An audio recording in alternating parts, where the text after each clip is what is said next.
This is the A to Z podcast. It's 2019.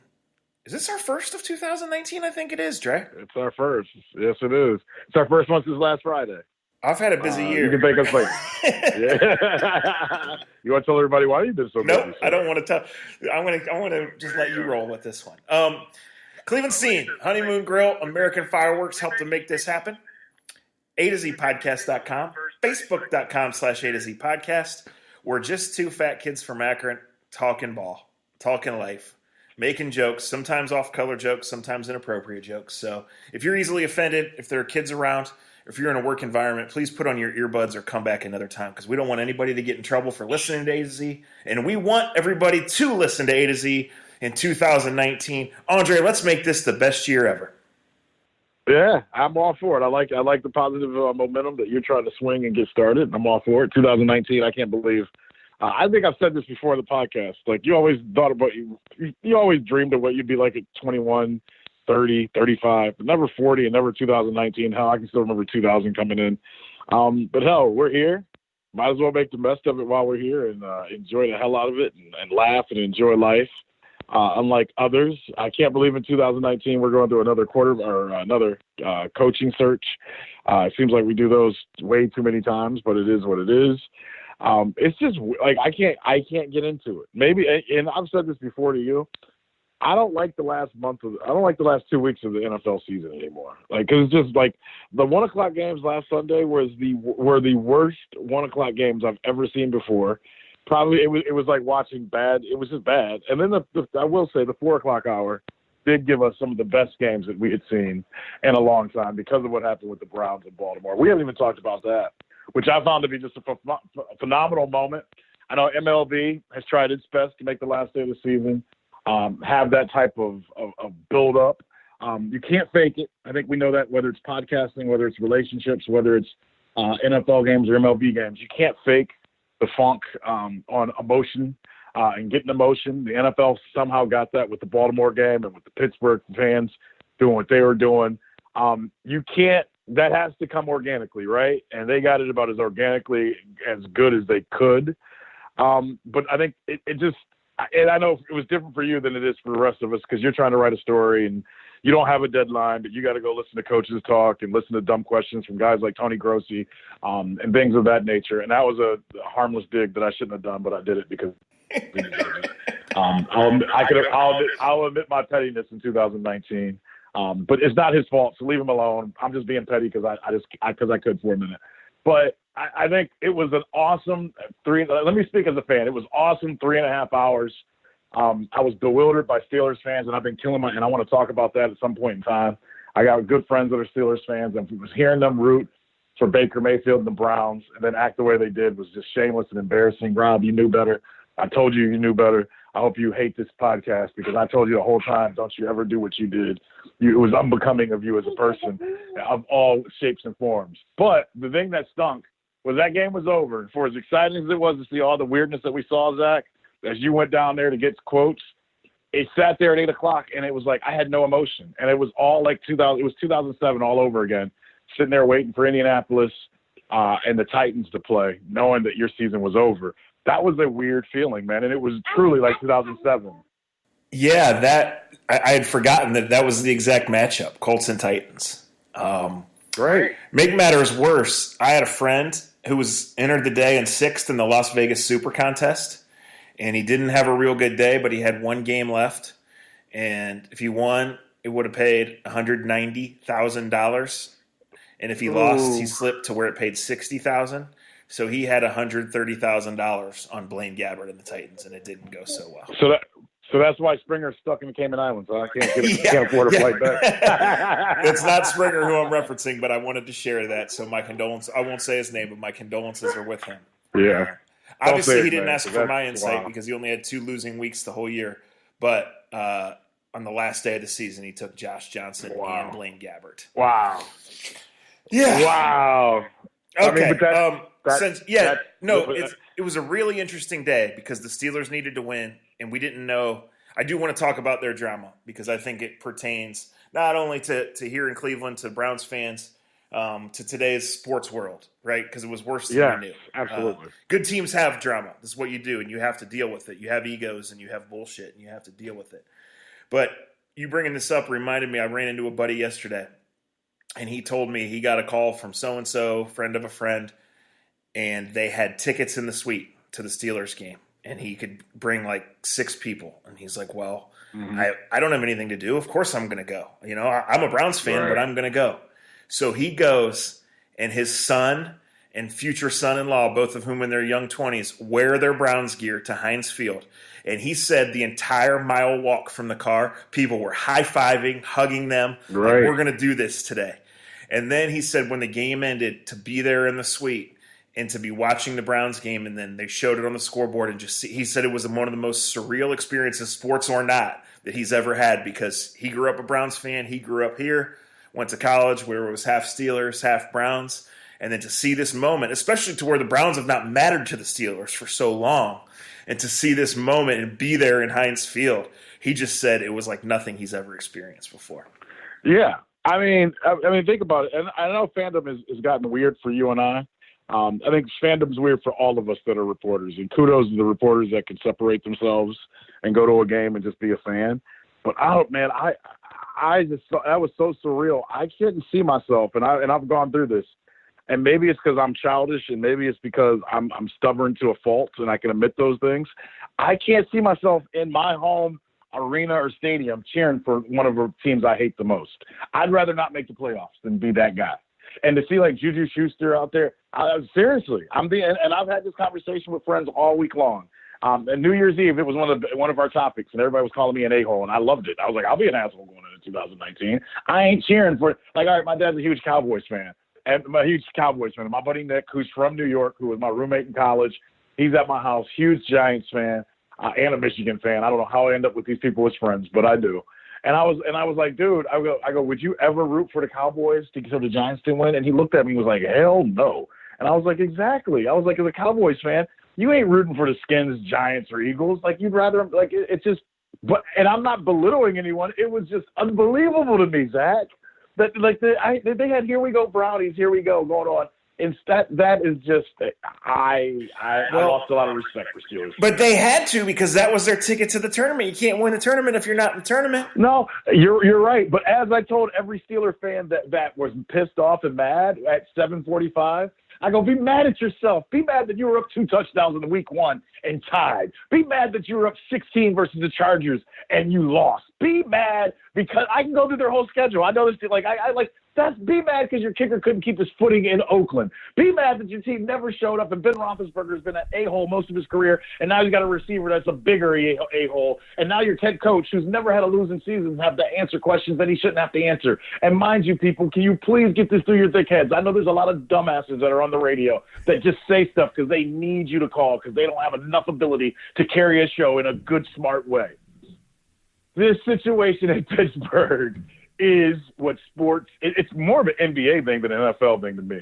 But for people to pop off about Tomlin possibly losing his job, okay, I get that the situation is not good, but do you realize you're talking about a coach that's never had a losing season and has won a Super Bowl? And most of it, like, it's not happening. The Steelers have had 3 coaches in like 70 years. Do some research before you say something that shows how illiterate and stupid you truly are. Thanks. All right. I got a life question for you before we go to coaching searches or anything else. Give it to me. I wanted to do this off the top, but tomorrow night, guys, if you don't know, and most of you don't, and even though I knew, I forgot, Andre gets inducted into the St. Vincent St. Mary Athletic Hall of Fame. So even though it kind of got away from me, I've had it on the calendar. I'm going to be there for my friend. So I just found out that the game, which normally would be a 6 o'clock JV game, 7:30 or 8 o'clock varsity game, is moved up to 4 in the afternoon, 5:30. We could do a whole podcast on why that is, because they're playing Bookto, but we won't. So obviously Andre's going to have to get dressed up and either wear a nice sweater or tuck his shirt in and smile for pictures and all that stuff that he's made himself good at over the years, even though that smile's mostly fake. But anyway, at 8:15, so all that will take place in the 4 o'clock to the 6 o'clock-ish hour. Correct. although I don't know what kind of time schedule we're actually going to be on. Anyway, somebody better tell Book the game. This is. But this leads me to my question, and as you know, only I could go about getting there in this manner. Obviously, your family's going to be there. However, Dre, if this was not moved up for reasons that have nothing to do with you or the other deserving Hall of Fame entrants, congratulations to all of you. At 8:15 at AT&T Stadium in Arlington when the Cowboys kicked off. If your dad had to choose one, the Cowboys game or being there tomorrow, which one would he choose? He'd choose the Cowboys game. I think they changed the time of the game for him to watch the Cowboys game. But I will say this. I'll give him credit. He and his wife were going to go on a cruise to start the new year off, and they didn't go because of this. So I can't bust his balls too much. But he did let me know. He goes, I had a feeling the Cowboys would be playing first weekend, too. So, and he was another one that couldn't believe what was going on. But absolutely, he would go for a Cowboy. He had already said, he was like, after they put you in at halftime, I'm going to go somewhere and watch the game. And I figured that as much. I only expect that. I mean, that's who he is, and that's who I am. So, yeah, I totally expect him to do that. Before we get into coaching searches, let's have 5 minutes on the Steelers situation. And without being silly, Antonio Brown, and we've always said this, the rules are different for every player. Rules are different for whatever you can achieve or do on a field. And the Steelers have put themselves, this is my opinion, they put themselves a little bit in the hole because and this is how life works. And I'm realizing this as a parent. You realize this as an owner of anything else or relying on people. The Ben Roethlisberger, I believe the Ben Roethlisberger situation plays into the Antonio Brown thing a lot. That's not okaying Antonio Brown's actions because if half the stuff you read about him and half the stuff you see about him, he is a child and he's very immature in how he deals with things. But in saying that, the guy that throws him the football and has been entitled from his first day on campus in Pittsburgh because they had to have him play quarterback. I think this is kind of what happens when you get a couple of rule benders that kind of do things their way. I think it's an organizational thing, not a coaching thing. But at the end of the day, if you can't show up and play in a game that's trying to get you in the playoffs and you got to be that me, I don't think you can save face as an organization if you let him line up as a Pittsburgh Steeler again. Now, in saying that, you can't eat $21 million, on the cap. They have to find a trade partner. If they don't, they're not going to get what they deserve back from him. And what is James Harrison truly trying to achieve and do? Is he that pissed off that he got cut the day before James Christmas? Is different. James, yeah, yes, he is. He's a different cat. He's a different situation. Well, here's the problem, Dre. Even if they trade him, they eat that $21 million. I mean, so yeah. So yes, so he knows that he's untradeable, right? Right. Yet he's still doing this. So this is not his first immature me first incident, right? Right. And he's gone on knowing that he's untradeable and what's a terrible week.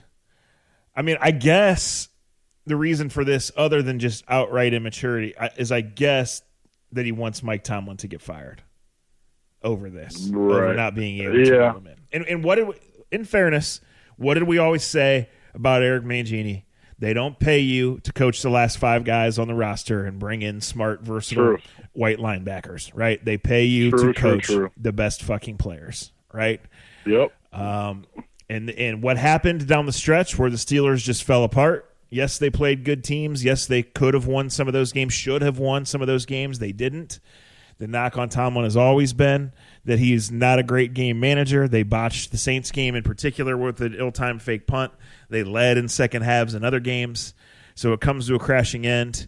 And then it comes out that AB is not taking his calls, that AB did not come to practice. And I thought the way Ben Roethlisberger tried to go about it was interesting. Mm-hmm. He tried to deflect it all the way back and say this started with Le'Veon. Yep. And it was clear early in the year that they were dealing with that. But A, you have to get by that stuff and deal with that stuff. It's just how it goes. And B, like you cannot drag that back up as a real reason because it was so long ago. I mean, the Steelers are a Super Bowl team. They don't care about September. Every September is scrimmages for them, right? Right. Yeah. So this is a real interesting because you have an organization at a crossroads because it's a team that's not getting any younger.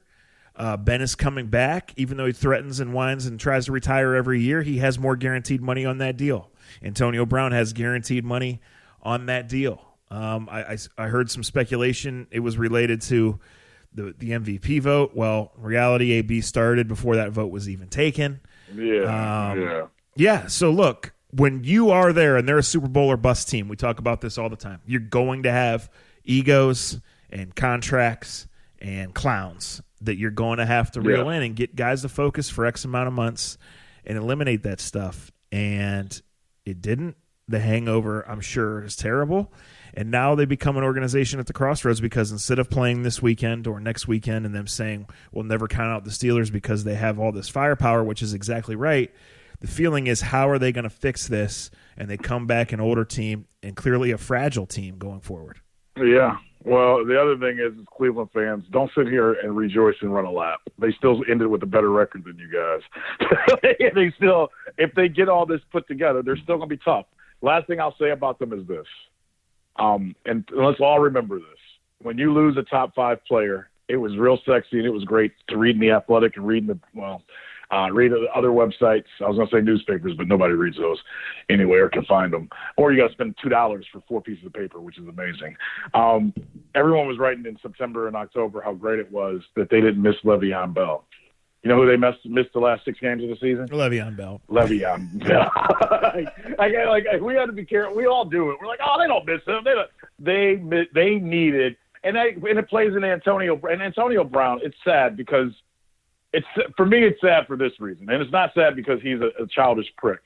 It's sad because he's the story you want to – I want to do a podcast when you go to the Combine in February, or I want to be with you at the Combine in February and talk about the kid that's from Buffalo, the wide receiver that's maybe going to go in the 4th round, or a kid that goes to Eastern Michigan or Western Michigan that had to work his way up. And the chance that you could become Antonio Brown, even if you are a 5th-round pick or 6th-round pick, that is the story that you want to talk about. You want to be able to go to a person. And all that's happened to him after earning everything that he's gotten, he's become what the first-round picks, the spoiled brats become that are first-round picks and don't amount to anything and don't get the second contract.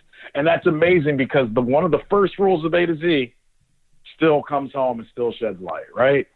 If somebody's a shithead, giving him $17 million ain't going to make him any less of a shithead. Yes. So he was a broke shithead, and now he's a rich one.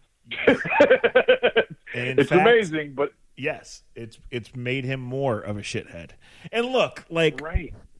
When AB says that, maybe Ben missed him once, when AB doesn't show up for the start of training, all of that stuff is what you deal with great players and the little leverage that they have. And we've been pretty clear. Like we support when players use the leverage that they have, right? Like nobody thinks that Khalil Mack was an asshole for not showing up to the Raiders this year. He forced the trade. The Raiders are the clowns for handling it the way they did, right? For not having the guaranteed money to put up and just get him in there. But when you were talking about make or break scenarios and you're blowing off practice, you're starting incidents, you're putting yourself, that's the type of shit, man. Here's what I think with receivers in particular, because they're not getting any less diva-ish, for lack of a better word. No. Right? No. And in Jarvis Landry, his numbers were down. I think he still had a really strong year for the Browns, and he was an important signing. Time will tell on how much they gave him and all that. But the reason, guys, that the Browns got Jarvis effing Landry for 4th and 7th round picks last March is because Miami couldn't wait to get rid of him. And this is just another example of how it's trending right now. That if you have to, Odell Beckham, for example, if you have to pay a receiver a second contract, and this is not to call Julio or AJ Green divas because they're not, but there are enough examples out there.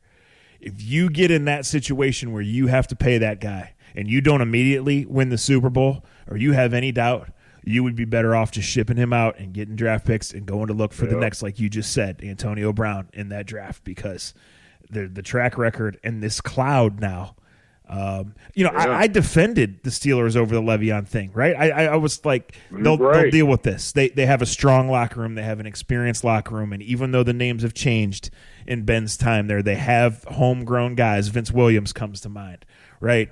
The second, Joe Hayden is a pro's pro, regardless of what, some of the things he's been through. Like, they have guys that can do this. But eventually, I don't care who you are. I mean, when he's not coming to practice the day before a game, right? Woo! And then he's and the dude on the Athletic from Pittsburgh. He went in, and I it's nice to see writing like that, because he would have made a great radio show. He basically called him a coward, and he went through every way why he was a coward. And God bless him, he's right. And I hope he can go in that locker room again. I really do, because he called him a coward every which way. And like at first, I was like, man, those are strong words.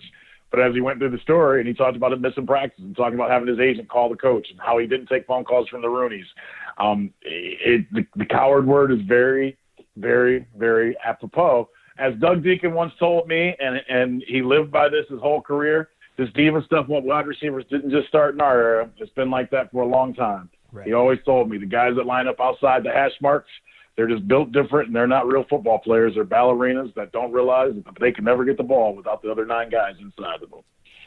Well, Doug Deacon. And I cleaned up some of the words and verbiage.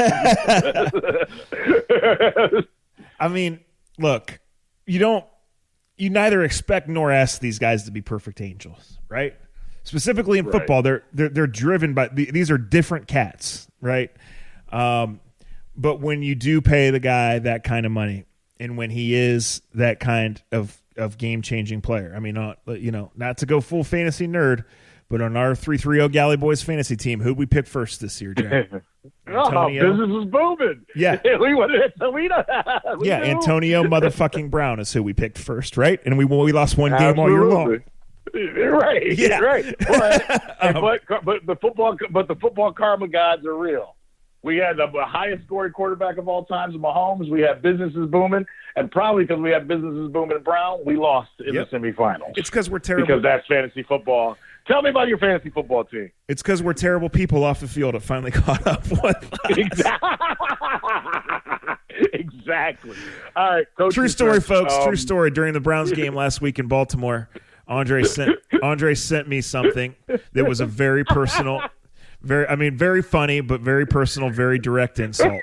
And without hesitation, I looked down at the phone, I picked my jaw up off the floor, and I wrote back, every time I come in this stadium, I wish Ray Lewis would have gotten you. That is true. And I wanted to take a picture and post it on Twitter and say, this is the real Zach Jackson. But then you would have saw what I said. You would have been able to say, and this is the real Andre Knott. Neither one of them are good people.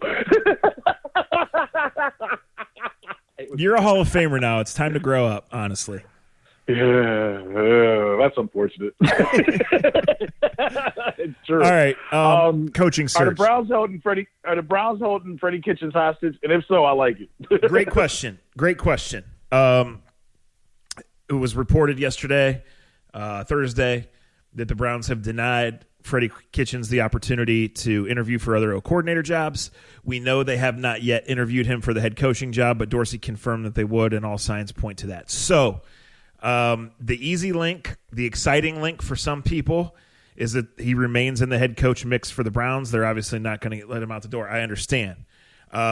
Probably a just as easy link is that they hire another head coach whose resume, whose experience level is greater than that as of Kitchens. That coach, even though they're going to be careful not to do any forced marriages, would keep Kitchens as offensive coordinator, which seems like a win-win for everybody based on the way Baker and all those guys played. However, when you look a little deeper, standard operating procedure is what the Browns are doing here. It would make the Browns cannot benefit by allowing Freddie to pursue other jobs. The moment they hire a coach that would not keep him, they will let him go and let him and wish him well. So I'm understanding the dot connecting, and I'm one of the ones connecting those dots. And again, not to be the party pooper here, guys, it was great. And you would think in an ideal world they would not break up Baker and Freddie, especially because the whole receiving core is probably coming back. But you can't act like that he's the only guy in the world. that can call plays and maximize Baker's True. talents. So True. That's kind of it's almost where that stands.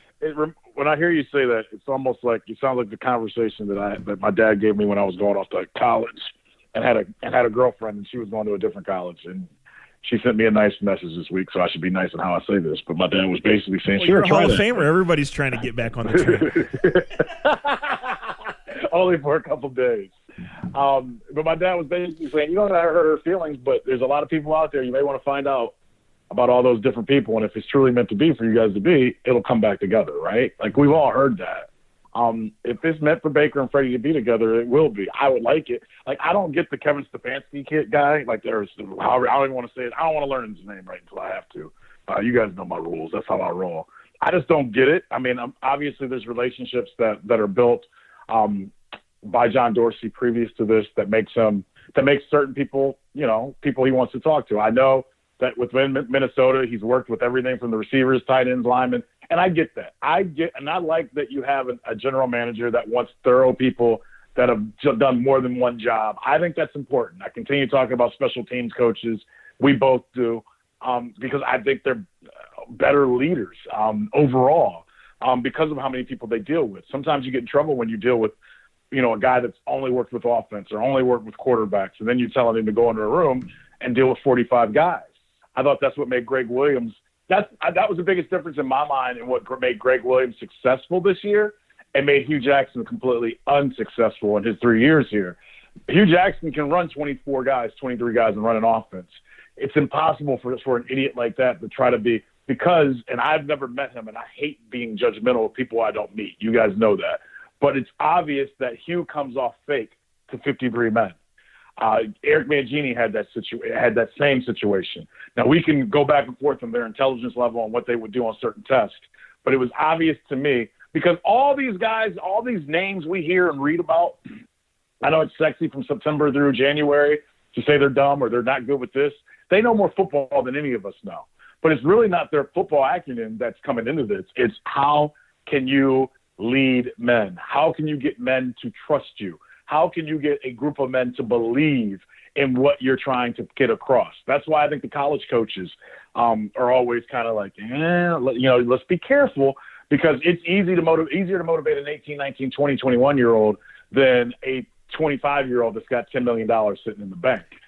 Hugh Jackson obviously couldn't do that. Greg Williams found a way, and I got a great story told to me that someone that was in the locker room every day about how Greg Williams did it. And I'll tell a little bit of it, but it was basically how Greg Williams not only went at the players on being more taking care of themselves, being on time more, wearing what you were supposed to wear, but he also did it to the coaches. And I may have told the story where he with like the first or second practice, Greg Williams was the head coach of the Browns. There were a couple coaches that were beyond the line. And he had said, we all need to be behind this line during practice because during the games we need to be there. And if we get a penalty for it, somebody's getting fired. Well, the first practice, a coach was beyond that line.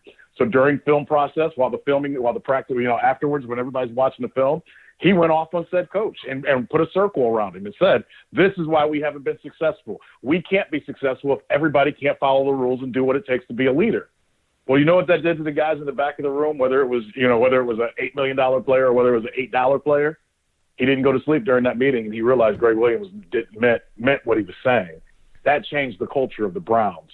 You're going to have to find that someone that can do that to the entire. The little things matter, Dre, and I think the best case you can make for keeping Greg, and most people feel like it's not going to be that way, is that especially as you get better, right? Everybody has good players. The Browns are back in the living, breathing NFL, and that's all you really could have asked for out of 2018. But the little things matter because it's the little things that separate. It's how you win those close games. It's how you weather those storms. And you're right, it's how you maintain that focus and buy-in. As you bring on the problems that we discussed earlier that come with having better players, having legit superstars, having real expectations and real spotlight on you all the time, the little things truly, truly matter. One thought on Freddie. Okay, go ahead. One thought on Freddie. There is a possibility, guys, that anybody that they would hire could keep him on. The only one who wouldn't would be Josh McDaniels because he'd be calling his own plays. Right? As of right now, there's no interview scheduled with the Browns and Josh McDaniels, at least not it's been reported. It appears that Josh McDaniels is going the route of trying to go over John Dorsey's head and appeal directly to the owner, who they've done their dance before, and trying to get on that interview list. There's alarms that come with that. There's alarms that come with Josh McDaniels. We will see what happens on that front. Other than that, okay, and I know you got a couple more questions for me. I would just say, from what I've gathered, and Dorsey is a pretty good poker player and could be hiding something, but I think there's a difference between him saying this is important and I'm going to keep the details and him actually trying to get one over on the public, because I don't think he's doing that. From what I've gathered talking to various people in various places, this is a real search. It was always intended to be a wide-ranging, patient search. There is no leader, and he is willing to interview 10 or 12 guys from a pool that started with almost 40. There were still 12 or so as of Monday, and really willing to go dig down. And why would he talk to Kevin Stefanski, as you mentioned, Dre, and Jim Caldwell? Well, those are potential coordinator candidates. Those are potential guys for down the road. So he looks at this as hopefully and ideally the one time the Browns are in this spot, and is going to be as thorough and as patient and try to check as many other boxes that could help the Browns down the road, or just two years down the road, or 2 weeks down the road, depending on who the hire is. So basically what I'm saying, when people tell me that that there's no leader at this point, it's a little bit head scratching, but it makes sense, and it tells me we should all just be patient and we'll see what happens. Yeah. You bring up Jim Caldwell. Nick Camino brought this up to me, and I'm gonna do it the way he did it, because he put me on the air yesterday to talk about this. But I want to have this conversation with you. No offense to Nick or anybody else, but I'm friends. I love Nick. Nick's like my little brother. But you and I, we all have different relationships in different ways, and we talk about things. You should have smacked the shit out of him more when he was younger. But go ahead. Yeah, I had no doubt until I never played doctor on radio or Twitter. When I heard Jim Caldwell's name, like many people, I kind of shrugged my shoulders, even though I should know better. I actually got a college recruiting letter from Jim Caldwell when he was at Wake Forest and going 0-10 every year. True story. And when I saw his name, I not chuckled, but I kind of just went ho-hum. Obviously, because he's black, I'm like, all right, that's the black candidate. They're just getting it out of the way.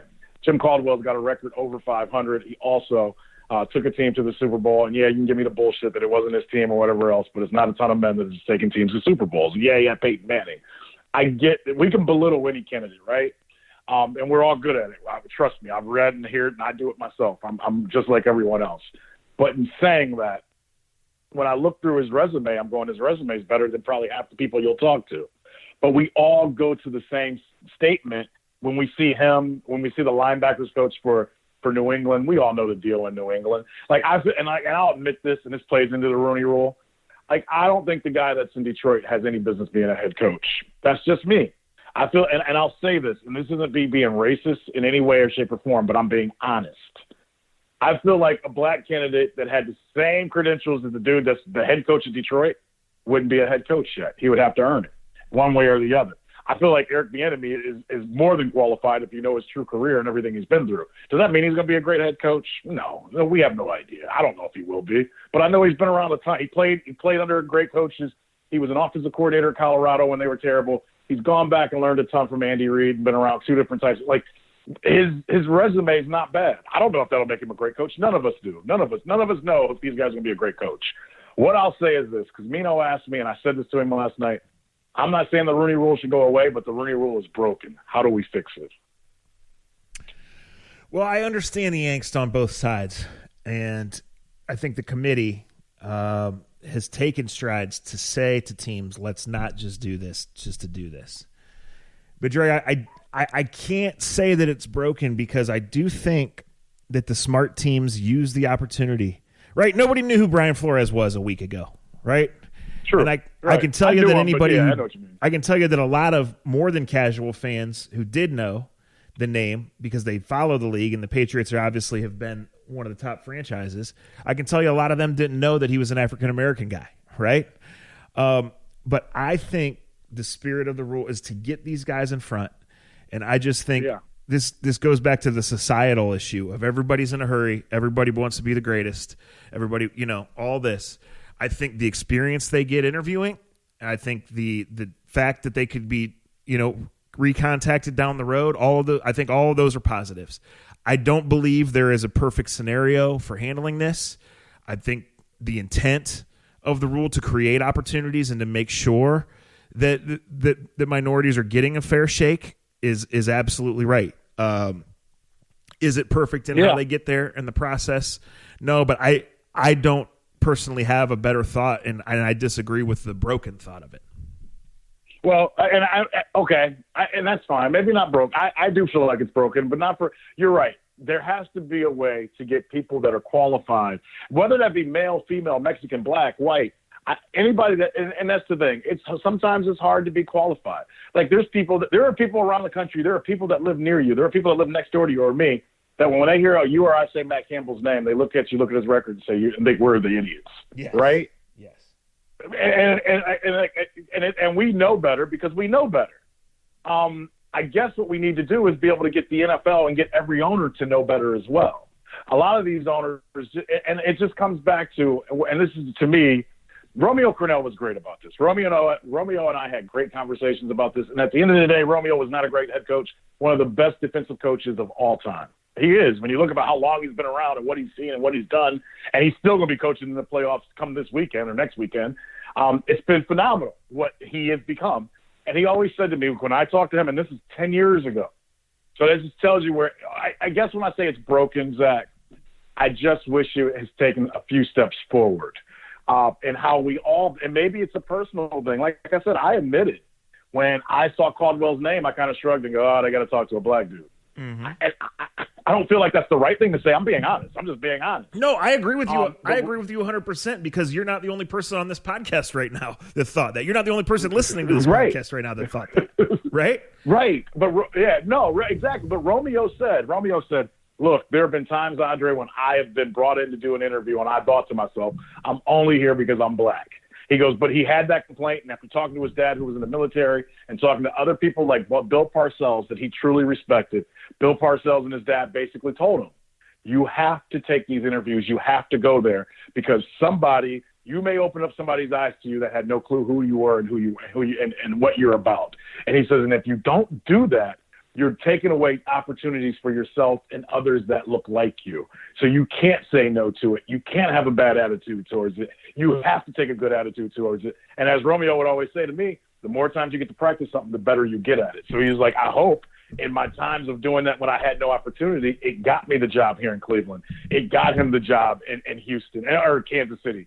I'm using Romeo as an example because he's the one black head coach that I knew that I had a relationship that I could have this conversation with. Sure. And I had this conversation with him a decade ago. I guess the thing that I would say, and this bothers me more in college football than pro football, honestly. I think it would be tremendous to have, and I just look at the numbers, 75% of the players are black. And I'll say this, a lot of black families are going through the one parent household. I think a lot of kids from 18 to 22 years old, look, like all right, we make fun of Babe over at St. Joe's a ton because he's our friend. What he does in the community and what he does for those kids that goes to St. Joe's is tremendous. No matter what color they are, he sticks with them. He's with them. If you play for Babe, you're like one of his kids for life, right? Because that's how his father did it. That's how they've always done it. And this is the only time I'm ever going to talk nice about him because he's got his players wearing some shitty uniforms from Under Armour this weekend. But in saying that, and you know this, you've been on a college level, I just think it would be tremendous if you had, but how many universities are going to hire someone that they're not comfortable with, someone that's not in their setting? Like we always say that about these NFL coaches. They most likely talk to other owners about who they think should be the coach. How many of these guys just sit around and have dinner with, the linebacker coach? Like there's a ton of guys. Like here's the deal, and going out on this, Ozzie Newsome, one of the best general managers / presidents of the last 20 years, was hired not before the Rooney Rule even became of existence. He got drafted by a team in 78, played for that team in a Hall of Fame career, and was willing to go down to the bottom of the bottom and learn how to scout and to learn how to do every job. He actually coached under Bill Belichick. And some will roll over pissed when I say this. Art Modell wasn't forced to make Ozzie Newsome his guy. He wasn't pushed to do it, but he did it because he knew it was the right thing, and he thought that was the guy that could help lead his franchise to a Super Bowl. And he did. I know this is weird to say in 2019, but until we get more owners like Art Modell that were willing to look from within, I don't think the Rooney Rule can have that much of an impact. I agree. Just don't. I completely agree with you. It's such an organizational basis. And hopefully, Dre, we're getting to the point that the Browns will finally build something that lasts. And I'm the first one to say that 5 years is more like 50 in the NFL. But Romeo's the last time they even got to 3, right? So I think in that spirit of it, when you get guys in through the summer minority program, that allows the next door to open. And when they are willing to do the time that Ozzie did, then those doors open. And if the Browns can build that, say John Dorsey hands this thing over in 4 or 5 years to one of the guys that's right below him right now, right? Then you've built that organization. Right. Then all these interviews that don't work out right now for one reason or another, all these lower level guys who are doing it and staying in the grind, then it worked. The Ravens have built an organization where they've done that. They've targeted people. Yeah. I mean, we both know we both know the same guy who the Ravens scouted as a college player, signed him, and told him, hey, by the way, we're not saying we're going to cut you, but you should really rather be a scout than keep trying to play. I got good news. I got bad news. Yes, no, I got good news. Grand opening, grand closing. You can't play, but we want to keep. But that doesn't work.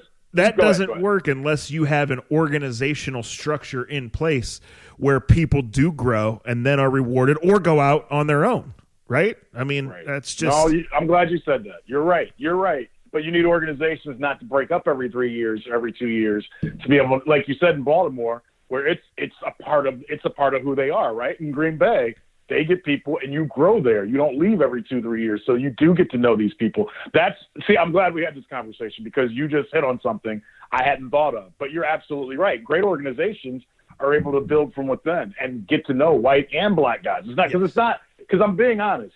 We're talking about African Americans, but really there's a ton of people that are qualified that don't get the opportunities for whatever reason. Yes. And you said something else, and I'm friends enough with Josh Cribbs, I can say this. And we can end this conversation about this on this. Josh, 2 years ago, we were doing radio together.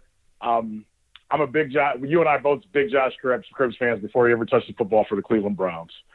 And Josh was like, Dre, we went to a break, and he's like, Dre, the Kent State football coaching job is opening up. And I looked at him and I go, yeah, when isn't it? And we both kind of chuckled. He goes, I think I want it. And you know Josh like I know Josh. It was no bullshitting, it was like, dude, he goes, Dre, I want to, he goes, that's my school. I'm sick of seeing what they're going through. I want to be the head coach. He goes, what do you think I should do? And I said, and I looked at him and I go coach high school for 10 years or go coach somewhere. Mm-hmm. He goes, but I want to do it right now. And I know Cribbs was not frustrated because I don't want to put words in his mind. And I don't want to, he didn't have to coach the Cleveland Browns this year. He didn't have to intern and do what he did. But you know what he did this year? He's building up and letting people see that he's serious about being a coach. We have so many people, and I know this in my business, and I'm not trying to call out black guys or anybody else. I get so many guys that come up to me and say, man, I would love to do your job. I want your job. I just want to do your job. And I had kids that would come to me in the past and say, how do I get in the business? And I would tell them, and they would all look at me and be like, man, I ain't got time for that. If you really want something, you got to put the time. That's exactly kudos right. to Josh. Josh Cribbs wants it, and he took the first big step this year in getting to where we're talking about. And rather than blaming the Rooney Rule or this owner, Josh Cribbs is going out of his way saying, okay, I had a really good NFL career. That's not enough for me to be a head coach on the college or pro level, so I'm going to go intern and I'm going to earn my keep. We got to do the same thing before we complain all the time, is all I'll say. I agree. I believe part of the reason this search is going to be so exhaustive is that Dorsey's a big believer in head coaching experience. So I'm not sure that it wheels all the way back around to Mike McCarthy. I'm not sure it wheels all the way back around to Greg Williams. I think Dan Campbell's a legitimate candidate. But, man, when you read the tea leaves, it sure seems like Matt Campbell's alive too. So the answer is I don't know. I keep reporting what I can report. We'll keep talking about it. And, Dre, see you tomorrow. But let me say this. The Dan Campbell one is so weird for me. Not in a bad way, but he felt like he was our age and like laughing and talking with us like 2 years ago. Like, Well, we're so fucking old. He is our age to start with. Right. I know. And that's the crazy thing. I see these names, and he's not the only name. But you know what? Like, there's just names that pop up now as coaches, and I'm like, he's not allowed to coach. He was in like Deacon said, he wanted Aaron Shea to take over his job when he was done in that article and Scene. And I just chuckle because I'm like the same Aaron Shea that I ran into on the first day of March Madness at my local Panini's, and I had to carry him out. I want to drink beers with Aaron Shea for 1 hour, but then I can't schedule anything for the next 3 days if I do. Right. I mean, I love him. I'm all for it. I'm just saying.